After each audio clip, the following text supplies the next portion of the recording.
Sir ये झूठा narrative मतलब बीजेपी नहीं फैलाती, कोई सब कुछ तो झूठे नैरेटिव से चल रहा है ना। बीजेपी ने एक दो फैलाया उसे थोड़ा सा बता के दिखाऊं मैं। हाँ। यही कि भाई बीजेपी 400 सीटें ला रही है। देखिए ये जो नैरेटिव है ना, यही एक काम करता है, यही फैलाया जाता है। बीजेपी बहुत तरह के नैरेटिव फैलाती है, जैसे कि भाई अभी बहुत अच्छा माहौल चल रहा है, देश में डिस्पैरिटी है, ये सच्चाई है, देश में जातिवाद है, ये सच्चाई है। लेकिन बीजेपी ये नैरेटिव फैलाती है कि भाई ऐसा कुछ नहीं है। खुद प्रधानमंत्री बाहर जाके बोलते हैं कि हमारे देश में सब बढ़िया है, सब कुछ अच्छा है। नैरेटिव क्या होता है? नैरेटिव मैं बताता हूँ। ईवीएम हैक हो गई, ये नैरेटिव है। 99 सीटें कहाँ से आ गई? फिर आप तेलंगाना जीत जाते हो, कर्नाटक जीत जाते हो, हिमाचल जीत जाते हो, ईवीएम को फेक बता के ईवीएम हैक हो जाती है बता के हैं, तो वो नैरेटिव नहीं है। नैरेटिव होता है ईवीएम को फेक बताना, नैरेटिव होता है संविधान बदल देंगे, ये फेक न्यूज फैलाना। नैरेटिव होता है आरक्षण खत्म कर देंगे, फेक न्यूज फैलाना।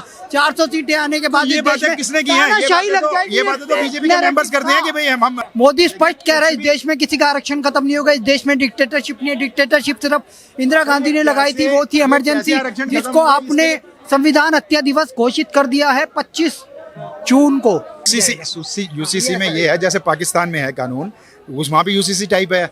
मतलब ऐसा नहीं है कि भाई जो इस्लामिक कानून है वही लागू कर रखे हैं, उसी तरीके से यूसीसी। इस्लामिक कानून और यूसीसी तो सर अलग है, अलग है दोनों चीजें। सब तो हिंदू कोड बिल में भी हुआ है ना, जब हिंदू कोड बिल लागू किए गए हैं तब सब कुछ हुआ है। टारगेट कर रहे हैं, ये मैं हिंदू कभी विरोध नहीं करता। हिंदू कहता है एक शादी है, हिंदू ने ये भी कहा दो ही बच्चे अच्छे, हम दो हमारे दो। क्या? नमस्कार, बहुत बहुत स्वागत है आपका हमारे चैनल पर। लोकसभा चुनाव होने के बाद यूपी में 10 विधानसभा सीटों पर उपचुनाव भी होंगे, जिसको लेकर सियासी पारा जो चढ़ने लगा। अब हरियाणा के विधानसभा इलेक्शन भी होंगे, जिसको लेकर लगातार हरियाणा में भी घोषणाएं की जा रही हैं। आज ही हरियाणा सरकार अग्निवीर योजना में एक बड़ा घोषणा करती है कि अग्निवीर से जो रिटायर होंगे उनको 10% आरक्षण दिया जाएगा हरियाणा के अंदर, और 5 लाख तक का उनका एक्सीडेंट अगर कुछ होता है कुछ कवर दिया जाएगा, तो वो भी सरकार की तरफ से पूरा खर्चा उठाया जाएगा। अब जनता कैसे देख रही है कि अखिलेश यादव लगातार निशाना साध रहे हैं योगी आदित्यनाथ सरकार पर। यह भी कहा जा रहा है कि योगी आदित्यनाथ को बहुत ही जल्दी उनके पद से उतार दिया जाएगा। अब इस पूरी राजनीति को जनता कैसे देख रही है, उपचुनाव को लेकर क्या सोच रही है, बात कर लेते हैं। क्या नाम सर? मेरा नाम प्रीतपाल सिंह है। सर, उपचुनाव होंगे यूपी में 10 सीटों पर। लोकसभा सीट में लोकसभा चुनाव में जिस तरीके से 37 सीट लेके आई समाजवादी पार्टी, उनका जोश हाई है। वो कह रहे हैं कि हम उपचुनाव में भी 10 की 10 सीटें जीतेंगे। कैसे देख रहे हैं पूरे समीकरण को? ये तो सभी बोलते हैं, बीजेपी बोलती है कि वो भी 10 की 10 सीटें जीतेगी, इन्होंने भी बोला कि 10 की 10 सीटें जीतेंगी। ये तो जनता ही बताएगी ना, चुनाव के रिजल्ट नतीजे ही बताएंगे। उससे पहले भी बहुत बातें हो रही थी कि 400 पार और ये तरह की बातें हो रही थी। अब जो नतीजे आए हैं, लेकिन फिर भी एक चीज़ तो है कि आपने कुछ सिस्टम को इस तरह से बदल दिया है कि वहाँ पर एक तरह की विचारधारा काम कर रही है। आज अगर प्रधानमंत्री हैं मोदी, तो उसके पीछे एक विचारधारा जो पूरे सिस्टम के ऊपर हावी हो चुकी हुई है, तो वो तो दिखाई दे रहा है सब कुछ। नहीं, वो तो ये भी कह रहे हैं कि अब योगी जी को हटाने वाले हैं बहुत जल्दी मुख्यमंत्री के पद से। अखिलेश यादव भी कह रहे हैं। हाँ, देखिए ये जो है ना, ये ऊपर से जो मर्जी बातें होती रहे, लेकिन रियलिटी क्या होता है कि इस सिस्टम को कुछ आदमी कंट्रोल करते हैं।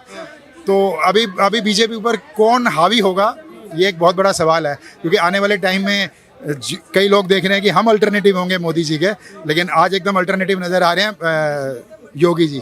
तो योगी जी को कमजोर करने के लिए कोशिश की जा रही है। बाकी वो जिस तरह की चीजें चल रहे हैं, जिस तरह के पॉलिटिक्स, झूठ फैला रहे हैं, सच फैला रहे हैं, वो अलग बात है, लेकिन वो जिस तरह की पॉलिटिक्स कर रहे हैं, मोदी जी उस तरह की पॉलिटिक्स करके आगे आए हैं, तो वही पॉलिटिक्स आज योगी जी करके आगे आ रहे हैं। अच्छा, जो पॉलिटिक्स मोदी जी ने करी आज वही कर रहे हैं। बहुत अच्छा एनालिसिस है, क्योंकि मोदी जी भी मुख्यमंत्री रहे थे, अब योगी जी भी मुख्यमंत्री है, और इन्होंने बिल्कुल सही कहा है, ये साजिशें चलती रहेंगी। और योगी जी प्रबल दावेदार हैं प्रधानमंत्री पद के, मुख्यमंत्री के बाद। अब उनके खिलाफ चल रही है अफवाहें, केशव प्रसाद मौर्य जी ये हो गए वो हो गया। अब मैंने ये भी सुन लिया कि केशव प्रसाद मौर्य भाजपा के राष्ट्रीय अध्यक्ष बनने वाले हैं, इतना बड़ा पद उन्हें मिलने वाला है।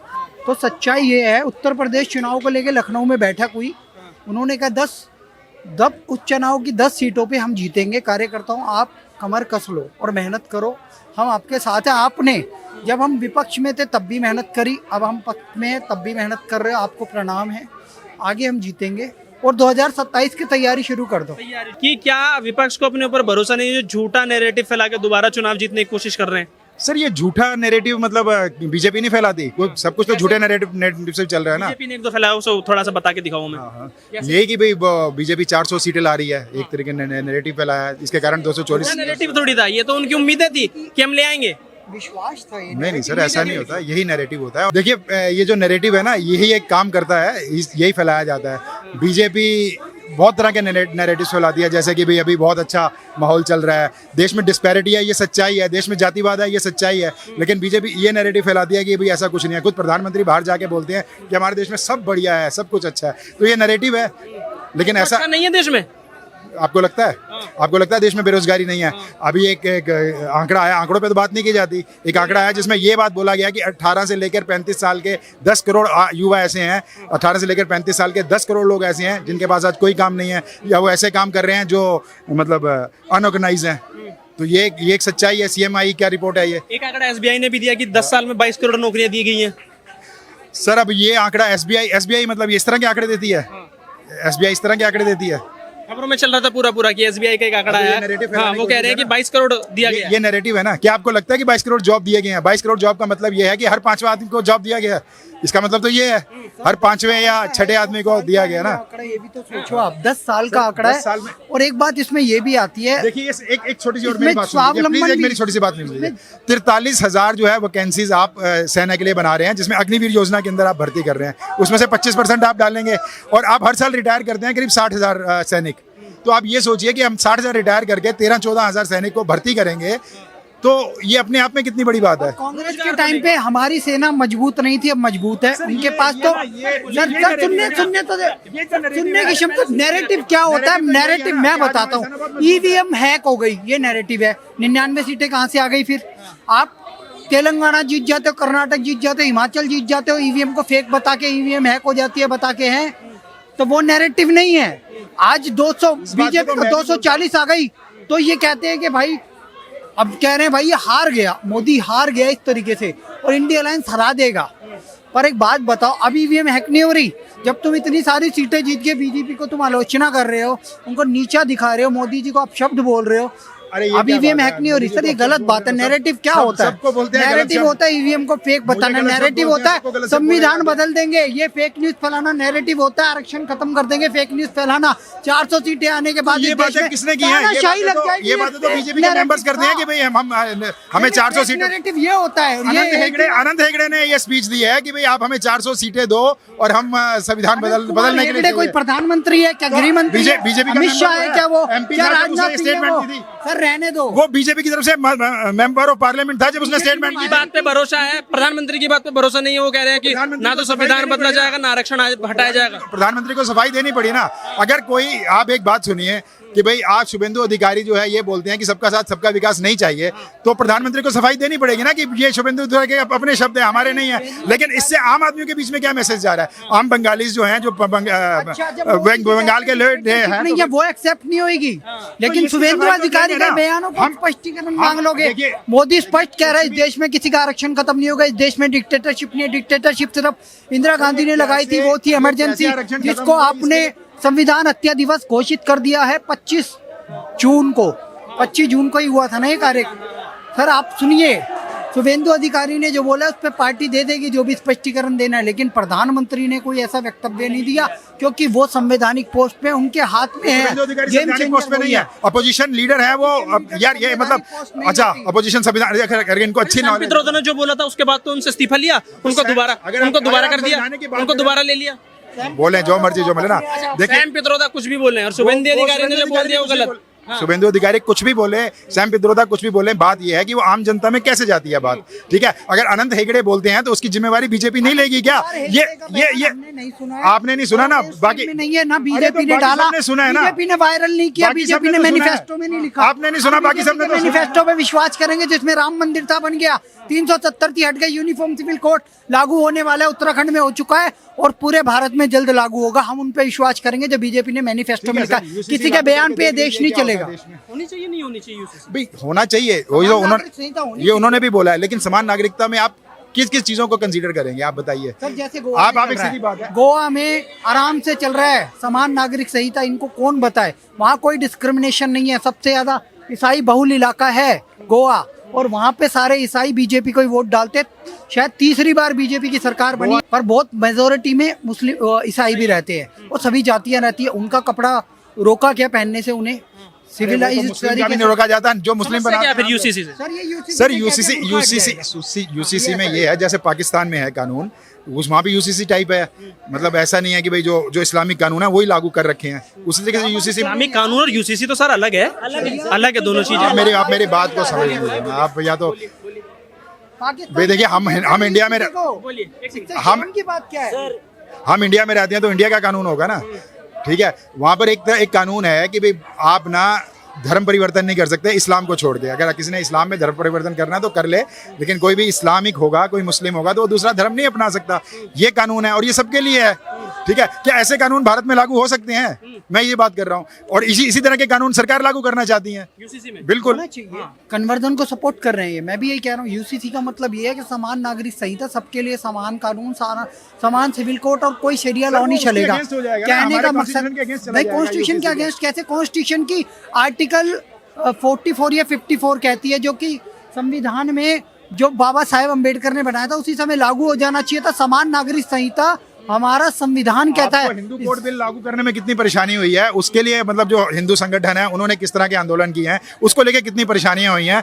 आप तो यूसीसी की बात कर रहे हैं जो अपने आप में बहुत बड़ी चीज हो जाएगी। पे तो नेहरू जी ने ही अत्याचार किया है। नॉर्थ ईस्ट में आप कोई मठ नहीं खोल सकते, मंदिर नहीं खोल सकते, बाबा साधु नहीं रह सकते, लेकिन ईसाई मिशनरियों को खुला छोड़ दिया। इस देश में कितना कन्वर्जन चल रहा है, उसको रोकना जरूरी है। कन्वर्जन बंद होना चाहिए। ये कह रहे हैं ना, जो हिंदू प्रथम नागरिक है, मैं इसे सपोर्ट कर रहा हूँ। जो हिंदू प्रथम नागरिक है, इस देश की संस्कृति सभ्यता गीता महाभारत रामायण वेद उपनिषद से चलती है, तो यहाँ पे उनको प्रिविलेज देनी चाहिए। जैसे आपको पता है डोनाल्ड ट्रंप हो या जॉय बिडेन हो, वहाँ के ईसाई मतलब वो जो होता है ना बाइबिल पे हाथ रख के वो कसम खाते हैं जब वो वहाँ पे शपथ लेते हैं। भारत में भी यही होना चाहिए। लेकिन सर कहीं ना कहीं ये सही बोल रहे हैं। अभी जो सुप्रीम कोर्ट ने एक वर्डिक्ट दी कि जो गुजारा भत्ता है वो मुस्लिम महिलाओं को मिलना चाहिए, उसके बाद आपने देखा किस तरीके से मुस्लिम समुदाय के लोगों ने बोला कि ये सही नहीं है। कर रहा है, वो कह रहा है शरिया में ये अलाउड नहीं है क्योंकि कॉन्ट्रैक्ट मैरिज होती है। कॉन्ट्रैक्ट मैरिज मतलब एक महिला के साथ इतना अत्याचार, तुमने उसे कॉन्ट्रैक्ट मैरिज कह दिया।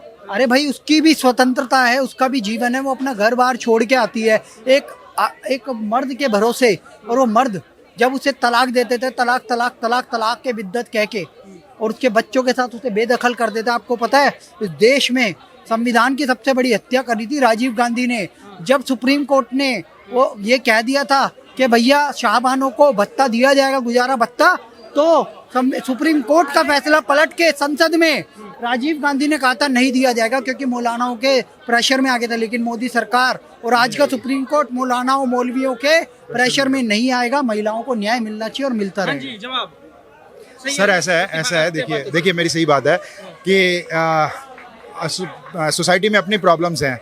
ऐसा नहीं है कि मुस्लिम शादी के अंदर ये अगर वो क्या बोलते हैं उसको, एक दहेज होता है और उसके जो महिलाओं को मिलता है गुजारा भत्ता, उसमें ये होता है कि भाई अगर आपकी 50 साल पहले शादी हुई है, उसमें आपने 100 रुपये लिख दिया या 500 रुपये लिख दिए, 50 साल के बाद वो तलाक दे रहा है तो 100-500 देख के बच जाएगा। ये उस समय के कानून होंगे या कुछ होंगे, उसमें खैर चेंजेस होने चाहिए, इसमें कोई दो राय नहीं है। महिलाएं, मुस्लिम समाज किस तरह का है, उसमें महिलाएं कैसे शादी करती हैं या तलाक के बाद उनकी सामाजिक हैसियत कैसी होती है, ये पर्सनल लॉ बोर्ड का विषय है।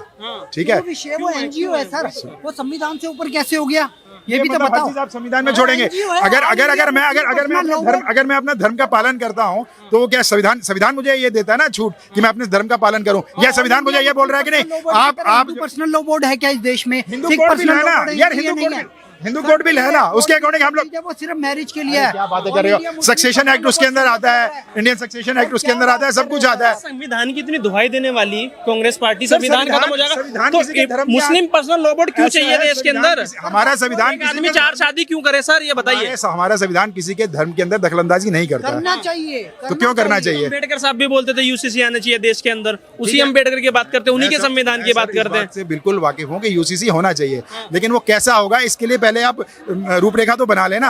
आप ये थोड़ी बोलिए कि भाई हमने जो हमारे 3 वो हैं सेना के अध्यक्ष, एक और बना दिया, अब एक और क्या इतनी जल्दी में सब कुछ किया गया है, आज उसकी पोस्ट क्या है?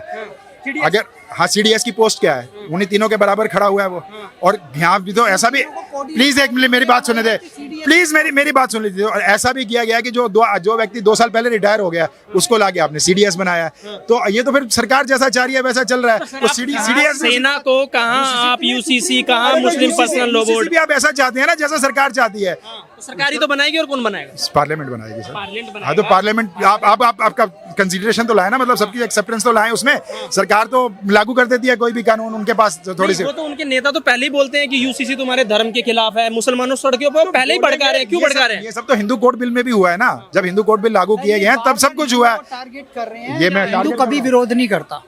हिंदू कहता है एक शादी है, हिंदू ने ये भी कहा 2 ही बच्चे अच्छे, हम दो हमारे दो। क्या मुसलमानों ने माना? मुसलमान कहता है हिंदू के ज्यादा हम कितने बच्चे बच्चे नहीं पैदा होते। ये क्या अजीब बात होते है? हैं, हिंदू के ज्यादा पर बच्चे नहीं होते भाई क्या? accept- मुसलमान ऐसे नहीं होते जो कम बच्चे पैदा करते हैं? मतलब अजीब बातें हैं। अगर हमारे देश में आबादी ज्यादा है तो उसका कारण गरीबी है, उसका कारण अशिक्षा है। गरीबी और अशिक्षा है।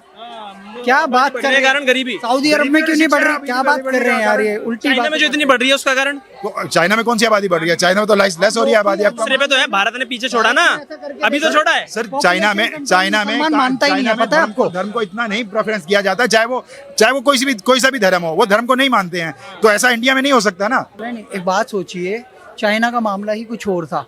यहाँ पे तो खुलेआम लोग कह रहे हैं हम तो 4 शादियां करेंगे और बच्चे ही पैदा करेंगे, हमें डेमोग्राफी चेंज करनी है, हमने तो 4 शादियों के लिए गजवाए 4 हिंद औरतें करना कहाँ है, से ऐसा भी लाएंगे? बोल रहे हैं। लेकिन अब एक बात 4 बताइए, शादियों के लिए 4 औरतें कहाँ से लाते हैं? क्या ये मतलब अजीब बात होती है? जो करना कहाँ से चाहते आ रही है? कहाँ से आ रही है? बताइए आप। आ रही है 4 शादियां हो भी रही है। मुसलमान की 4 औरतें हैं, मतलब ये तो अजीब बातें हैं। पर 4 मोस्ट ऑफ की नहीं होती एक्सेप्ट ना, करते हैं मोस्ट ना। ऑफ की नहीं होती है, 1% या 2% लोगों की होंगी। वो तो सर कहते हैं अल्लाह की देन है बच्चे। हाँ हमें तो आप सरकार ये से कुछ नहीं चाहिए, जो अल्लाह ऐसा है की ना, देन है, जो हम बच्चों को जो हम पाल आपको लेंगे, ये भी कहते हैं, हमारी कंसिडरेशन कुव्वत है। मतलब जिस तरह का आप नैरेटिव फैलाओगे वो फैलेगा।